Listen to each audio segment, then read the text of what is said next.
Hello दोस्तों, कैसे हैं आप लोग। एक बार वापस से आपका स्वागत है मेरे चैनल में। आज मैं आपके लिए लेके आया हूँ हमारे भौतिक विज्ञान या फिजिक्स का एक टॉपिक है। टॉपिक का नाम हमारे है नाभिकीय चुंबकीय अनुनाद या फिर न्यूक्लियर मैग्नेटिक रेजोनेंस, जिसे शॉर्टकट में NMR कहते हैं। तो आज इस टेक्नोलॉजी के बारे में थोड़ा डिटेल से जानने की कोशिश करेंगे। NMR क्या है? NMR वह तकनीक है जिसमें क्या है, किसी परमाणु का नाभिक, इसमें क्या होता है, किसी परमाणु का नाभिक बाह्य चुंबकीय क्षेत्र के प्रभाव में, किसी परमाणु का नाभिक क्या है, बाह्य चुंबकीय क्षेत्र के प्रभाव में उस पर जो आरोपित रेडियो आवृत्ति है, उस पर जो हम रेडियो आवृत्ति करते हैं, उससे उत्तेजित होकर विद्युत चुंबकीय प्रभाव उत्पन्न करता है। तो हम इसे ध्यान देंगे। NMR क्या है? NMR वह तकनीक है जिसमें किसी परमाणु का नाभिक बाह्य चुंबकीय क्षेत्र के प्रभाव में उस पर आरोपित रेडियो आवृत्ति से उत्तेजित होकर विद्युत चुंबकीय प्रभाव उत्पन्न करता है। नाभिक क्या है? नाभिक उस पर आरोपित रेडियो आवर्ती फोटोन को, नाभिक क्या करता है, उस पर आवर्तित रेडियो आवर्ती फोटोन को एक निश्चित आवृत्ति में पुनः उत्सर्जित करता है, जिससे क्या होता है, उसकी संरचना के बारे में जानकारी मिलती है और इस जानकारी से हम बहुत सारे कार्य कर सकते हैं। तो बात करते हैं इसके आगे। इस तकनीक के अंतर्गत क्या है, किसी अज्ञात कार्बनिक मिश्रण में, किसी अज्ञात कार्बनिक मिश्रण में उपस्थित हाइड्रोजन और प्रोटॉन के आधार पर, तो ध्यान रखेंगे आप, हाइड्रोजन और प्रोटॉन के आधार पर उसकी संरचना ज्ञात की जाती है। किसके आधार पर? हाइड्रोजन और प्रोटॉन के आधार पर उसकी संरचना ज्ञात की जाती है। NMR तकनीक से क्या, विभिन्न प्रकार के NMR सक्रिय नाभिकों का अध्ययन किया जाता है। NMR तकनीक के माध्यम से क्या, विभिन्न प्रकार के NMR सक्रिय नाभिकों का अध्ययन किया जाता है। जैसे हमारे hydrogen 1, carbon 13, nitrogen 15, F fluorine 19, phosphorus 31। तो इस प्रकार के जो नाभिकीय सक्रिय तत्व होते हैं, इनका अध्ययन किया जाता है। अब दो शब्द आपने देखे, नाभिकीय सक्रिय तत्व या NMR सक्रिय तत्व और असक्रिय तत्व किसे कहते हैं। NMR सक्रिय तत्व और NMR असक्रिय तत्व किसे कहेंगे। तो सक्रिय तत्व की बात करें तो इन तत्वों का परमाणु क्रमांक या परमाणु द्रव्यमान, ठीक है, या दोनों विषम होते हैं। मतलब कि परमाणु क्रमांक या परमाणु द्रव्यमान की बात करें, दोनों के दोनों क्या विषम होते हैं, जिससे इनका न्यूक्लियर स्पिन क्वांटम नंबर 0 नहीं हो पाता है। ये विषम होते हैं, इसी वजह से क्या होता है, इनका न्यूक्लियर स्पिन क्वांटम नंबर क्या 0 नहीं होता है। इनमें नाभिकीय पृथक्करण का गुण भी पाया जाता है। आप इसे याद रखेंगे, इनमें क्या होता है, नाभिकीय पृथक्करण का गुण भी पाया जाता है। जैसे हमारा हाइड्रोजन 11, नाइट्रोजन 714, कार्बन 613, तो ये हमारे NMR सक्रिय तत्व कहलाएंगे। फिर आते हैं NMR असक्रिय तत्व। इनमें क्या, परमाणु क्रमांक और द्रव्यमान दोनों ही सम संख्या में होते हैं। या परमाणु क्रमांक और द्रव्यमान क्या होते हैं, दोनों ही सम संख्या में होते हैं। और इनका न्यूक्लियर स्पिन क्वांटम नंबर, क्या न्यूक्लियर स्पिन क्वांटम नंबर 0 होता है। इनमें के नाभिकीय पृथक्करण का गुण नहीं पाया जाता। जैसे कि हमारा ऑक्सीजन 8, 16, कार्बन 6, 12, ये सब क्या होते हैं, हमारे नाभिकीय असक्रिय तत्व कहलाते हैं, NMR असक्रिय तत्व कहलाते हैं। केवल NMR सक्रिय तत्वों में ही नाभिकीय चुंबकीय अनुनाद उत्पन्न हो सकता है, क्योंकि हमारा टॉपिक है नाभिकीय चुंबकीय अनुनाद। तो जो नाभिकीय रूप से सक्रिय तत्व होते हैं, NMR तत्व होते हैं, उनमें ही क्या नाभिकीय चुंबकीय गुण उत्पन्न हो सकता है। तकनीक की बात करें तो NMR तकनीक की खोज 1946 में फेल्यू, ब्लॉच और एडवर्ड पार्सेल ने की थी। इस तकनीक के चिकित्सकीय उपयोग MRI की शुरुआत क्या है, रेमंड कैमेडियन के द्वारा की गई थी। अब नाभिकीय पृथक्करण की बात हमने बीच में की, तो ये क्या होता है उसकी बात करें तो परमाणु के ऋणावेशित नाभिक की, क्या परमाणु के ऋणावेशित नाभिक की परिक्रमा के साथ साथ, क्या परमाणु के ऋणावेशित नाभिक की परिक्रमा के साथ साथ अपने अक्ष पर भी घूर्णन करता है। जो ऋणावेशित कण होते हैं, ये क्या करते हैं, हमारे इलेक्ट्रॉन की बात कर रहे हैं, तो इलेक्ट्रॉन या ऋणावेशित कण नाभिक की परिक्रमा के साथ साथ अपने अक्ष पर भी घूमते रहते हैं। मतलब कि जैसे ये नाभिक है, तो इलेक्ट्रॉन क्या है, ऐसे भी घूमते रहते हैं और फिर क्या ऐसे ऐसे ऐसे भी घूमते रहते हैं। तो दोनों तरफ से घूमते रहते हैं, मतलब अपने अक्ष पे भी घूमते रहते हैं। जैसे पृथ्वी है, अपने अक्ष पे भी घूमती रहती है जब भी दिन रात होते हैं, और सूर्य की भी परिक्रमा करती है, इसीलिए 12 महीने का मौसम होता है। तो दोनों चीज़ें आप याद रखेंगे। क्यों? क्योंकि परमाणु के जो ऋणावेशित कण है, मतलब इलेक्ट्रॉन है, इनकी नाभिक की परिक्रमा के साथ साथ अपने अक्ष पर भी घूर्णन करते रहते हैं। इस प्रकार के परमाणु का नाभिक इस प्रकार परमाणु का नाभिक जो कि उसमें उपस्थित प्रोटॉन के कारण धनावेशित होता है, वह भी अपने अक्ष पर यादृच्छिक रूप से घूर्णन करता है। ऐसा नहीं इलेक्ट्रॉन ही घूमता रहता है। जैसे सूर्य है, सूर्य का भी पता नहीं सूर्य चक्कर काटता है कि नहीं, लेकिन हम ये मान सकते हैं सूर्य अपने अक्ष पर ही घूमता रहता है, लेकिन वो क्या है, गर्म होता है इसलिए दिखता नहीं। उसी प्रकार नाभिक भी क्या होगा, यादृच्छिक रूप से, मतलब पता नहीं किधर से किधर भी, लेकिन अपने अक्ष पर घूमता ही रहता होगा। इसे हम क्या कहते हैं, नाभिकीय प्रचक्रण, ये न्यूक्लियर स्पिन कहते हैं। इसी कारण नाभिक और चुंबकीय प्रभाव उत्पन्न होता है। इसी वजह से क्या होता है, नाभिक और चुंबकीय प्रभाव भी उत्पन्न होते हैं।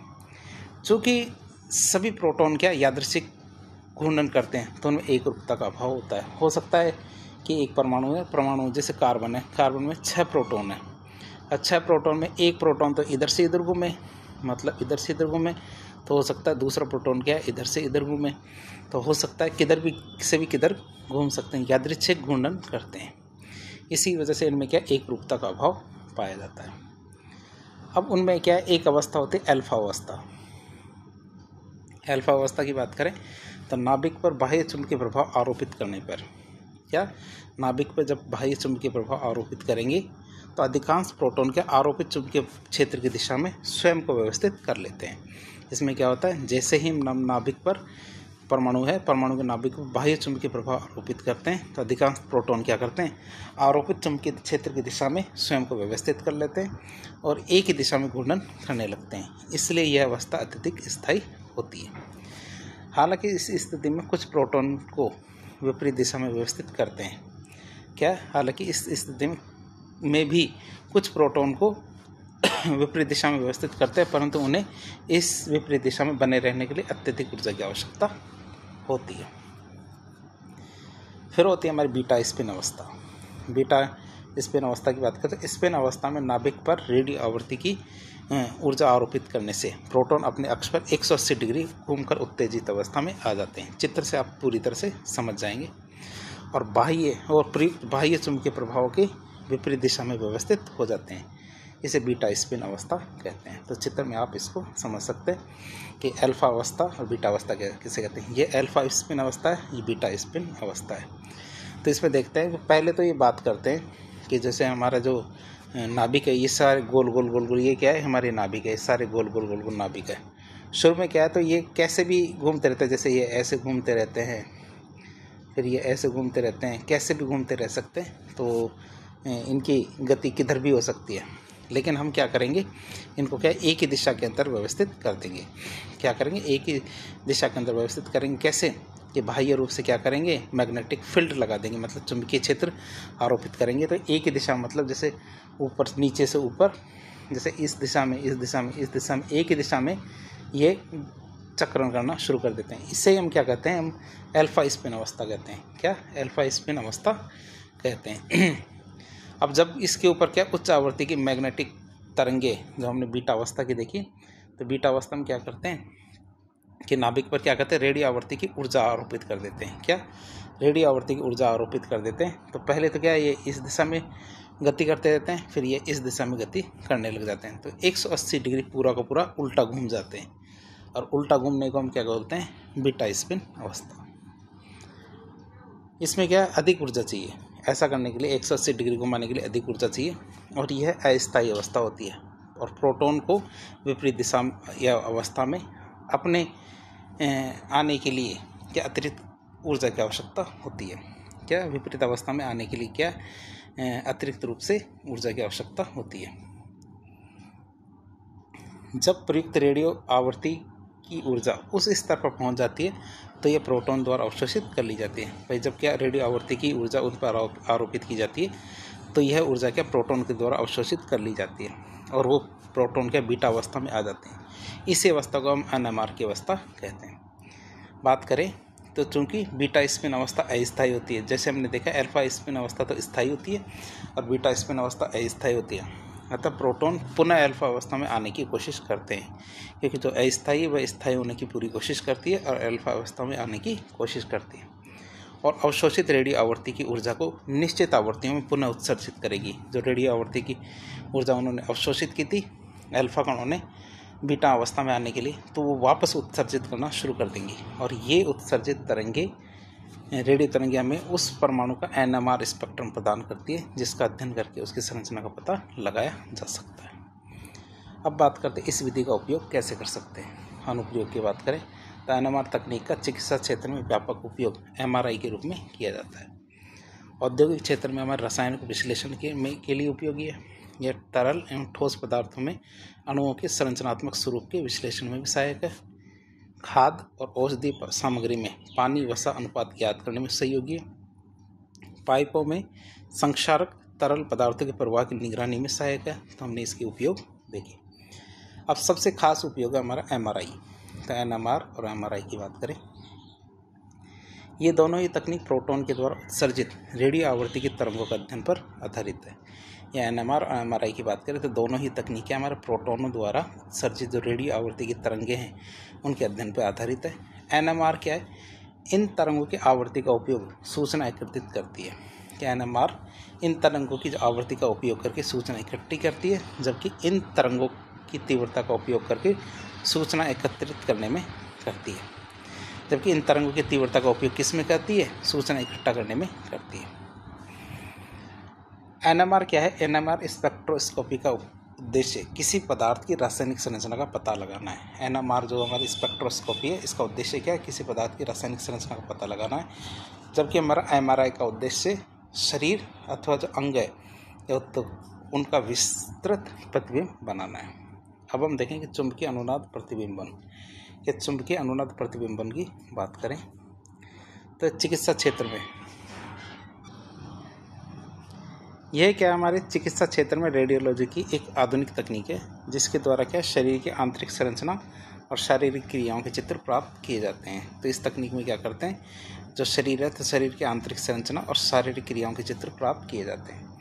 यह पद्धति क्या है? NMR तकनीक का चिकित्सकीय अनुप्रयोग है। NMR तकनीक है, इसको यदि हम चिकित्सकीय अनुप्रयोग में काम में लें तो MRI तकनीक बन जाएगी। तो इसमें हम चुंबकीय क्षेत्र और रेडियो तरंगों का उपयोग करते हैं। इसमें हम परंपरागत स्कैनिंग पद्धतियों की भांति X विकिरणों अथवा आयनीकृत विकिरणों का उपयोग नहीं करते हैं।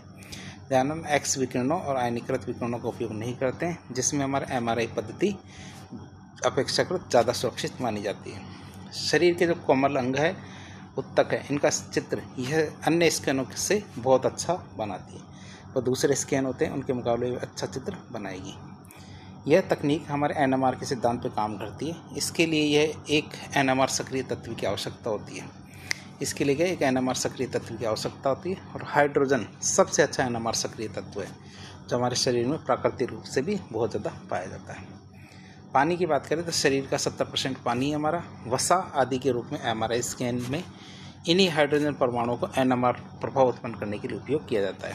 जब हमारे हाइड्रोजन परमाणु होते हैं तो इन हाइड्रोजन परमाणुओं को NMR प्रभाव उत्पन्न करने के लिए उपयोग लिया जाता है। इसलिए MRI के द्वारा शरीर के कोमल अंगों के अच्छे चित्र प्राप्त किए जाते हैं। MRI के द्वारा क्या होता है? शरीर के कोमल अंगों के अच्छे चित्र प्राप्त किए जाते हैं। दांत और हड्डियाँ जैसे अंग जिनमें पानी और वसा की मात्रा न के बराबर होती है, तो वहाँ पे क्या हमारे हाइड्रोजन परमाणु की कमी होती है। इसलिए MRI स्कैन इनके लिए काम नहीं आता है। किनके लिए? दांत और हड्डियों में। क्यों? क्योंकि उनमें पानी की मात्रा कम होती है, इसलिए वहाँ पे ये काम नहीं आ सकती तकनीक।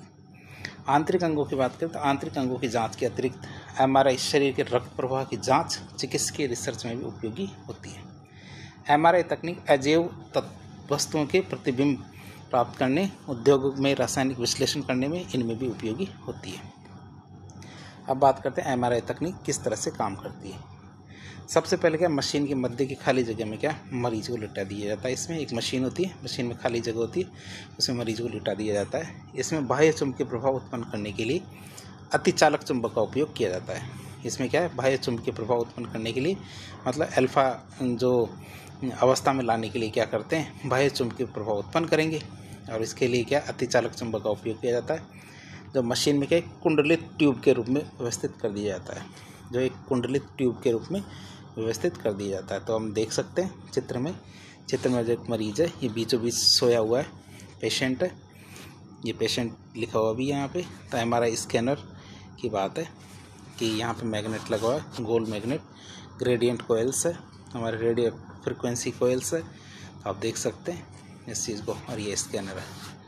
तो सभी चीज़ें हमने देख ली है इसके अंदर। लिखावट में देख लेते हैं। चिकित्सकीय उपयोग के एमआरआई तक मशीनों में यह सुपरकंडक्टर चुंबक 1.5 टेस्ला का चुंबकीय प्रभाव उत्पन्न करता है। कितना, ये भी आप याद रखें, कितना, 1.5 टेस्ला का चुंबकीय प्रभाव उत्पन्न करता है। इस चुंबक की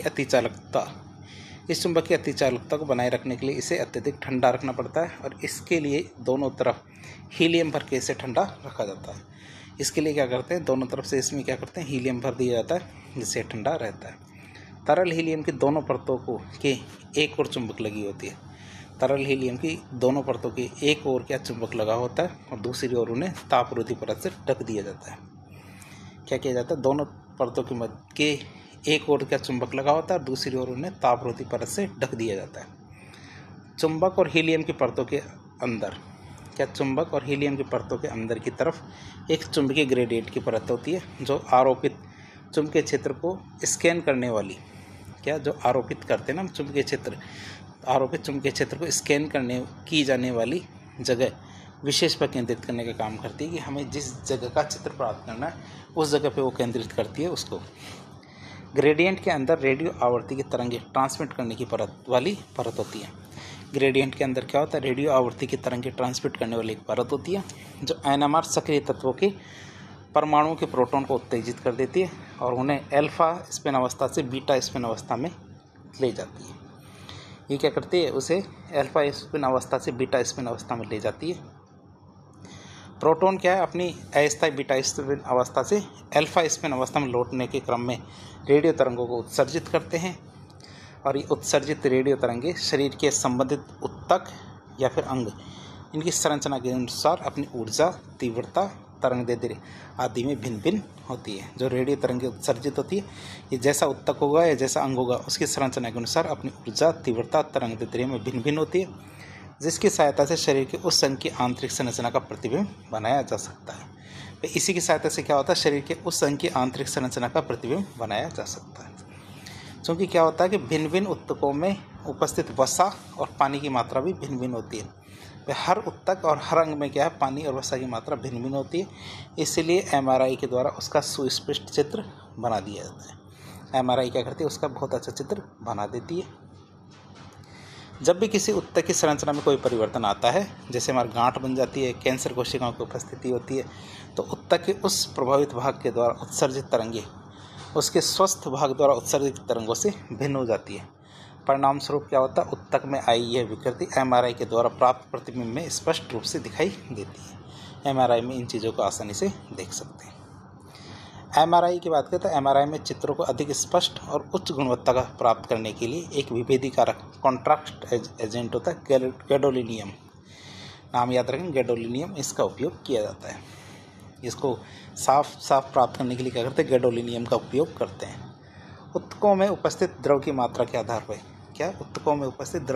आधार पर एमआरआई स्कैन के द्वारा सफ़ेद से काले रंग के बीच में प्रतिबिंब बनाए जाते हैं। प्रतिबिंब कैसे बनते हैं, सफ़ेद और काले। प्रचुर मात्रा में पानी और वसा की उपस्थिति वाले उत्तक अच्छे संकेत देते हैं रेडियो तरंग उत्सर्जन के कारण, और उनका चित्र अपेक्षाकृत हल्के रंग का बनता है। जो स्पष्ट आते हल्के, उनका चित्र कैसे होते हैं, हल्के रंग के। सूजने गांठ वाले भाग का चित्र गहरे रंग का बनता है। दांत और हड्डी वाले चित्र बिल्कुल काले बनते हैं। जिनमें पानी की मात्रा कम होती है वो काले होंगे, जिनमें मॉडरेट होती है वो मध्यम, और जिनमें ज़्यादा होती है वो हल्के रंग से दिखाई देते हैं। गांठ वाले थोड़े गहरे चित्र दिखाई देते हैं। अब इस तकनीक के लाभों की बात करें, इससे क्या आंतरिक अंगों के परत दर परत चित्र प्राप्त किए जा सकते हैं। शारीरिक क्रियाकलापों, रक्त प्रवाह आदि की जांच की जा सकती है। किसी भी प्रकार की गांठ का आरंभ अवस्था में पता लगाया जा सकता है। शरीर में ग्रे और वाइट मैटर की जांच की जा सकती है। हानिकारक विकिरणों का उपयोग न होने के कारण यह तकनीक अधिक सुरक्षित मानी जाती है। पादपों की आंतरिक संरचना का अध्ययन करके उनके विकास का अध्ययन भी किया जा सकता है।